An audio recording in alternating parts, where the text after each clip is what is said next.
we just say, even petrified, Hermione Granger saves the stinking day. To quote the British, it's brilliant. A rooster's revenge.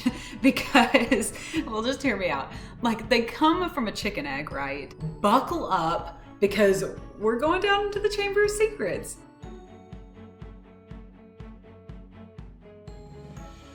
Hi everybody, welcome back to Muggles and Mocha. This video is actually going to be coming out the day after Thanksgiving, so happy Thanksgiving! I kind of want to start off with a little bit of a cheesy moment, so just like bear with me for a second. But I am so thankful for each and every one of you who are watching this video, because Muggles and Mocha has just been so fun. I hope it's been fun for you too. You guys know that I love making these videos and writing the articles, and yeah, Muggles and Mocha is just something that I have been very thankful for this year, especially with the year that we have had in the world. So with all of that being said, happy Thanksgiving! I am thankful for you. And if you're new here, I'm thankful for you too. We're just gonna keep this going. If you've just happened to stumble upon this video, you are in our Harry Potter book club where we're going through every single Harry Potter book, one chapter at a time. It's connected to my editing website, MadisonKdarby.com. And if you wanna check that out, the link is in the description box below, along with all of my social media handles. So I have Facebook, Twitter, Instagram. So yeah, just check me out at any of those links to keep up with all of our news here at Muggles and Mocha.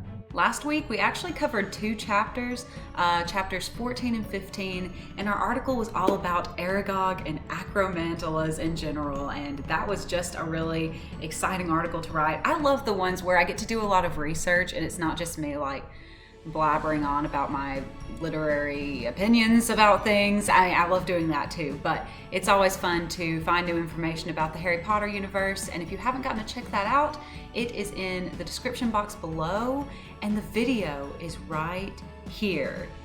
And I better be pointing at the right side. But today we're talking about chapter 16, which is called The Chamber of Secrets, which is also the name of the book. So we have made it. I've got my coffee in the little baby cups today. They're some of my favorite to drink out of. So grab your mug or glass or whatever full of coffee, and let's get started talking about chapter 16.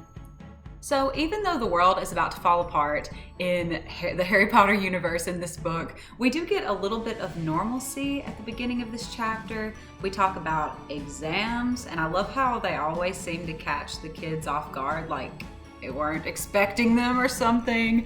And we find out that the mandrakes are almost ready, so all these people who have been petrified are going to be back among the rest of the students of Hogwarts. As the chapter moves on, we get our biggest hint toward Ginny Weasley that we've gotten this whole time. She wants to tell Harry and Ron something is acting pretty shady, and can I just say, this girl has had the worst first year at Hogwarts ever. Like, would you even want to come back after this? And you know, this book I think does a lot to strengthen her character in ways that we don't see until later, because one of the biggest differences to me about the books versus the movies is the difference in Ginny Weasley's character. I don't know if they just thought that they didn't have enough time to delve into her in the movies or something, even though she is the person that the main character ends up with, so you'd think that'd be pretty important. Yeah, they just don't really give her any time, and then the time they do give her, the writing is just so not Ginny. Ginny in the book is just like brave, sassy. She's not afraid to stand up to anyone, especially when there's someone else who is like, you know, getting picked on. We see that a lot with Luna Lovegood later in the books, that, you know, Ginny is kind of her advocate and keeps people from bullying her, and she's just not afraid to say what's on her mind, and is just a very strong individual. And I feel like what she goes through in this book, having to, you know, getting possessed by Voldemort and having to just deal with the fact of like the mistakes that she's made in this book, even though she's a kid, you know, she was kind of messing around with what turned out to be a dark artifact, and just having to like, I don't know, wrap her mind around that later on. Stuff like that will just make you very strong-willed after this point. And yeah, I just think that everything she goes through in her first year of Hogwarts just really plays into the person that she becomes later on. And actually, we had a viewer, Mia, who's been watching a lot of the videos and commenting. Hello, Mia. I'm really glad you like the videos. But anyway, she asked me a question about Ginny, talking about the differences in what Harry saw in the diary, what Ginny saw in the diary. And Mia, I just wanted to let you know I'm going to be talking about that up next in next week's video in chapter 17 when we really get into the Chamber of Secrets, because I think that's a really interesting question, like knowing what all Ginny went through during this process and exactly what Tom Riddle was doing. So I'll be answering that question next week in chapter 17. But right before Ginny is about to tell Harry and Ron about this, Percy comes up and interrupts, which it's kind of good for the reader because it kind of throws us off, like thinking that maybe Ginny was going to be talking about Percy or something. But yeah, Percy thinks that Ginny is going to like tattle on him when it comes to her catching him with Penelope Clearwater. The plot thickens. Harry and Ron get away from being escorted by Lockhart, and they plan to visit Moaning Myrtle's bathroom because, as you'll remember from last chapter, they believe that Moaning Myrtle might have been the victim who died 50 years ago when the Chamber of Secrets was opened last time. This is really brilliant on their part. To quote the British, it's brilliant. It makes me wonder, and sorry, I know we've been trashing on Dumbledore a lot in this book and like what he knows and what he doesn't. How did he not know it was a basilisk? All of that stuff. But this is just another thing. He would have known that Moaning Myrtle was the victim. And so surely he talked to her ghost, right? Like maybe to get information about this, maybe back when it happened. Because she gives Harry and Ron like some pretty important information. Like she hears Tom Riddle talking in a different language. She hears that it's a boy, another clue that you could get, like now you know it's a boy who opened the Chamber of Secrets. And she remembers the eyes, yellow eyes that she saw and then she died. Like, I mean, surely he talked to her, right? Because those were some good hints. I don't know. I'm not going to say anything about Dumbledore anymore. When it comes down to it, he just didn't know what was in the Chamber of Secrets. Like we realized that in this book, or else, you know, he would have done something about it. But I just think this is another reason maybe that he could have known a little bit more. Before Harry and Ron are able to talk to Moaning Myrtle, they're caught by Professor McGonagall in the corridor and they get out of it by lying about going to see Hermione, which makes Professor McGonagall really emotional. I think it's kind of a sweet moment. It's kind of messed up by the fact that Harry's just lying through his teeth about it. But so now they're going to be going to the hospital wing to see Hermione. And we just say, even petrified, Hermione Granger saves the stinking day. Like, if they hadn't gone, they'd be lost. And Hermione isn't even conscious right now, and she's still able to help them out. They find the paper that's crumpled in her hand that's talking about basilisks, and they realize that she's figured it out and that this is the monster that's in the Chamber of Secrets.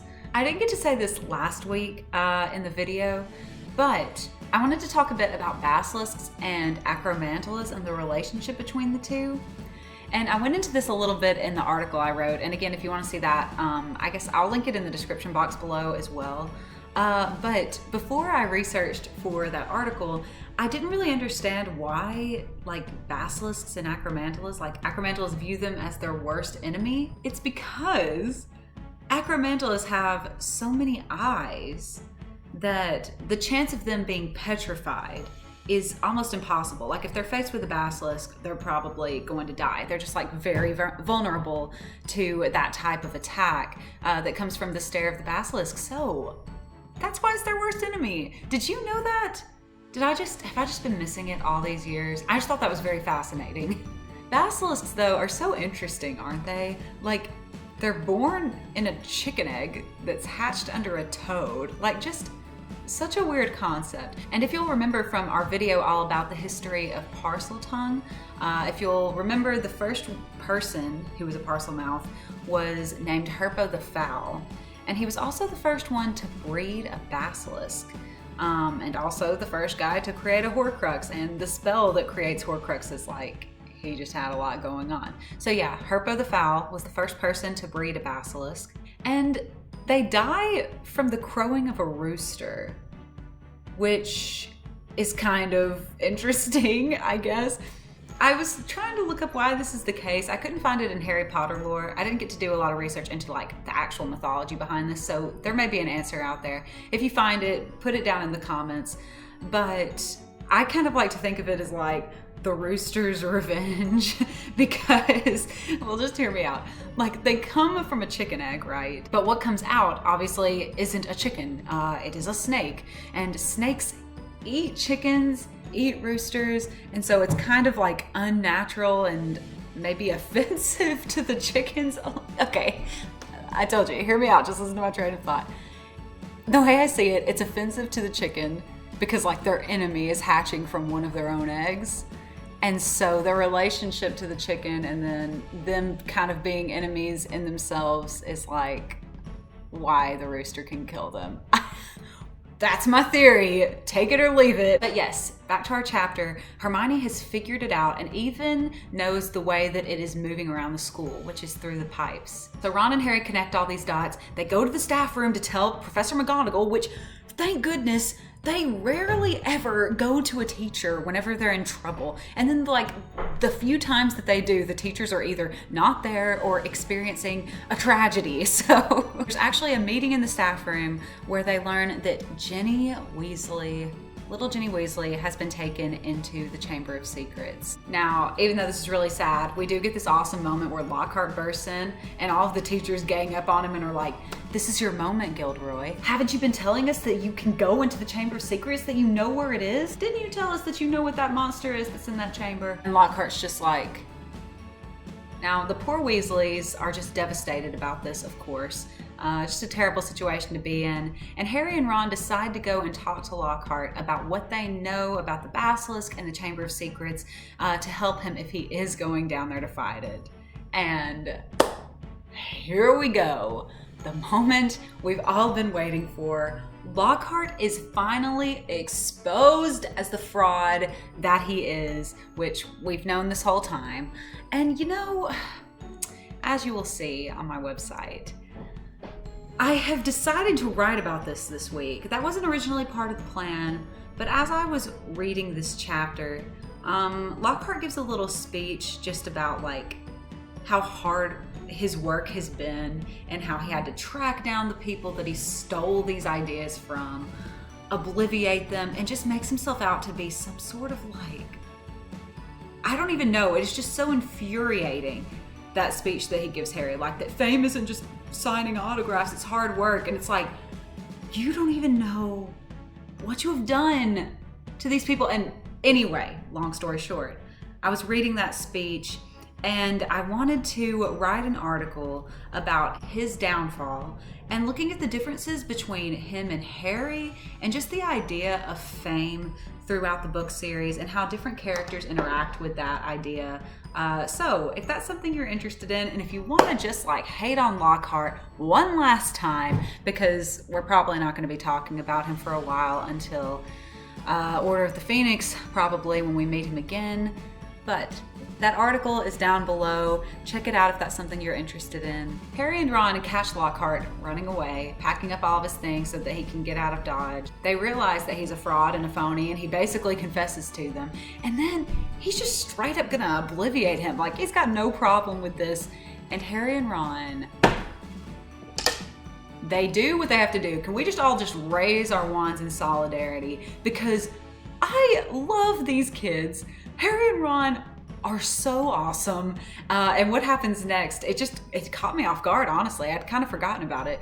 But Harry disarms Lockhart, and then Ron deserves a medal because he just like threw Lockhart's wand out the window. And Harry's just like kicking his trunk out of the way, and they just take Lockhart with them. I mean, they can't have him telling on them, and the more the merrier, I guess, when you're going down into the Chamber of Secrets. They finally get to talk to Moaning Myrtle about her death, and she is just loving it. I love Moaning Myrtle as a character, and who would have thought that she would have been so important to the main plot at the beginning of this book? She remembers hearing Tom Riddle before she died. She hears him speak in Parseltongue, and then she sees the basilisk in front of her stall. And honestly, I just found this part so chilling because I don't know a lot of the details about Tom Riddle's plans with the Chamber of Secrets when he was at Hogwarts. Either it doesn't really talk about it or I don't remember it. But either way, we don't really know if Myrtle's death was on purpose. Like as in Tom saw her go into the bathroom and saw this as a perfect opportunity for a Muggle born to bite the dust. Like, I don't know if he came in there with the express intention of killing Myrtle or not. But still, it's just, whether it was the plan or not, he uses her death to make his first Horcrux. And as I've mentioned before, I don't really know what all goes into that. If it's something that like he would have had to do immediately. I mean, I think that your soul is ripped apart immediately in the Horcrux process when you kill someone. But I don't know if you can like wait to put that part of the soul onto the object later, or if it's like he was in the bathroom and he made the Horcrux there as soon as she died. Like, I don't know, but it's just a very chilling scene because this death meant more than just, it just means so much because, you know, it's Lord Voldemort taking up his place as the heir of Slytherin and finally killing someone through this position. And it's also like the death of his soul. I don't mean to get too deep, but you know, it's the first time he's torn his soul in half and, you know, made his first Horcrux and goodness. We're just gonna have to have a video that's just all about the Horcruxes that Voldemort makes. That's probably gonna be one of our specials, so keep an eye out for that coming later on, because I would love to just research every single one of the Horcruxes he makes, the deaths that were involved with them, why he chose the objects that he did. So yeah, look out for that video because it will be coming at some point in the future. But anyway, from here, we get a lot of action, and we will for the rest of the book. So buckle up because we're going down into the Chamber of Secrets. The pipe opens up and they just jump in. They push Lockhart in first and go on the slide of their lives. They find a huge green snakeskin down there, bones, it's dark and damp, but at this point, they don't find Ginny yet. Then Lockhart gets some guts. He tackles Ron, steals his broken wand, and tries to obliviate the kids again.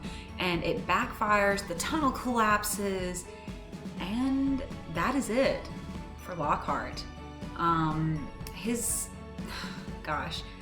downfall is so ironic, as I'm sure you know, because his fate ends up being the same as his victims.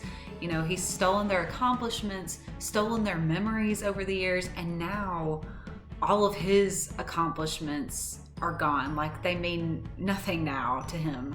And all of his self is gone, and gosh, it's just a lot.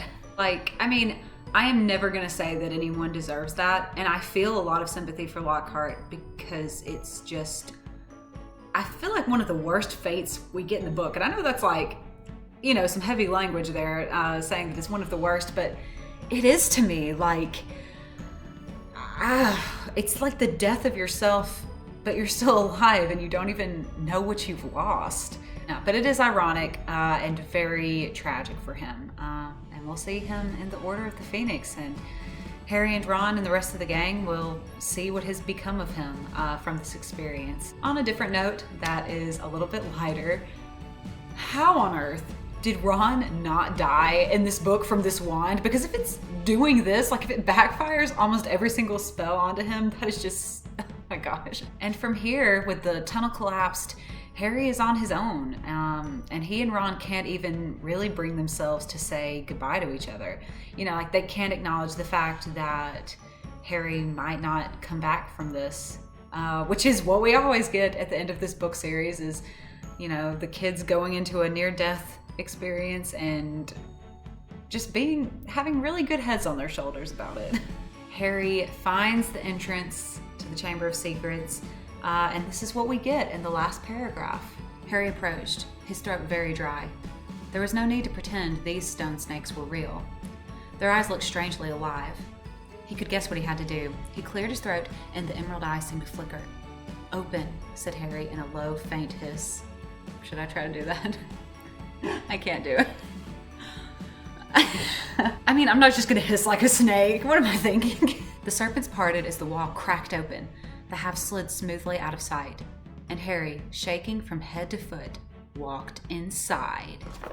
And what is he gonna find? Here's our picture for next week's chapter.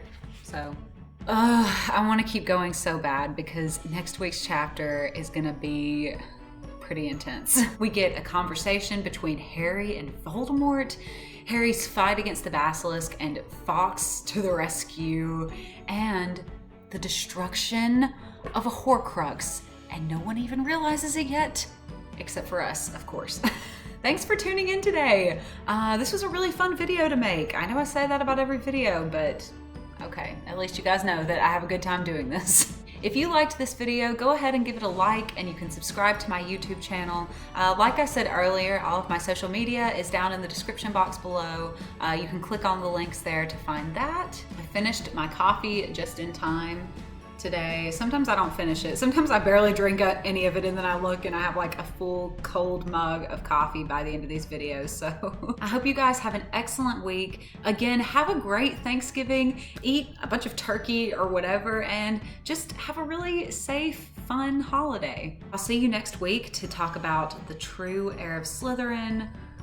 Oh my goodness, how are we here? Oh, I know I keep saying that, but like, we're gonna talk about Tom Riddle next chapter and everything will be revealed. And I've read these books so much, but it's still really exciting getting to the end, and I've had such a good time doing this with you guys. Oh, by the way, a little hint to next week.